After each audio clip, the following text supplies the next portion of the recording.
5 डिसेंबरला सरकारचा शपथविधी होणारे आझाद मैदानावर हा शपथविधी सोहळा पार पडेल। यासाठी जोरदार तयारी सुद्धा आता आझाद मैदानावर होणार आहे।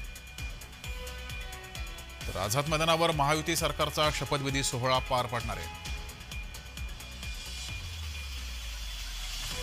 विधानसभा निवडणुकीमध्ये महायुतीला प्रचंड यश मिळालं, त्यानंतर महायुती सरकारचा शपथविधी सोहळा कधी पार पडणार याबाबत अनेक प्रश्न होते। मात्र चंद्रशेखर बावनकुळे यांनी ट्विट करत या संदर्भात माहिती दिली आहे। 5 डिसेंबरला सरकारचा शपथविधी सोहळा पार पडणार आहे।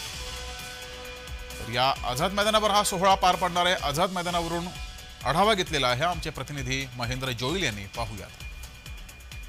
आज चंद्रकांत बावनकुळे यांनी ट्विट करत जी आहे ती माहिती दिली आहे।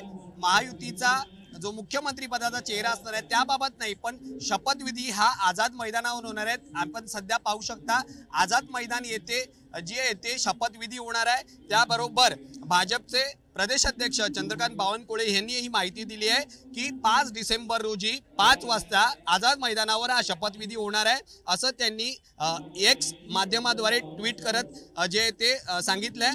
त्याचबरोबर पंतप्रधान नरेंद्र मोदी हेही या शपथ सोहळ्याला उपस्थित असणार आहेत। एनडीएतले मोठे नेते हेही उपस्थित असणार आहेत। पंतप्रधान नरेंद्र मोदींसह उत्तर प्रदेशचे मुख्यमंत्री योगी आदित्यनाथ, मध्य प्रदेशचे मुख्यमंत्री मोहन यादव, गुजरातचे मुख्यमंत्री भूपेंद्र पटेल, तर राजस्थानचे मुख्यमंत्री भजनलाल शर्मा आणि हरियाणाचे मुख्यमंत्री नायब सिंग सैनी हेही उपस्थित राहणार आहेत। मात्र सूत्रांनी मिळालेल्या माहितीनुसार 3 डिसेंबर रोजी जी आहे ती भाजप गटनेत्यांची आमदारांचा जो निवड आहे ती होणार आहे आणि भाजपचे निरीक्षण येऊन गटनेत्याची निवड करणार आहेत। मात्र 5 डिसेंबरला नव्या सरकारचा मुख्यमंत्र्यांचा शपथविधी होईल अशी माहिती मिळते। मात्र मुख्यमंत्री पदाचा चेहरा म्हणून कोण असणार आहे हे पाहणं महत्त्वाचं असणार आहे।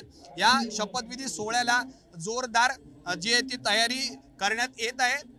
मात्र शपथविधी सोहळ्यात जे ते चेहरे कोण असणार आहेत किंवा मुख्यमंत्री पदाचा चेहरा कोण असणार आहे हे पाहणं महत्त्वाचं असणार आहे। व्हिडिओ जर्नलिस्ट सिद्धार्थ कुबाळेसह मी महेंद्र जोईल, जय महाराष्ट्र न्यूज, मुंबई।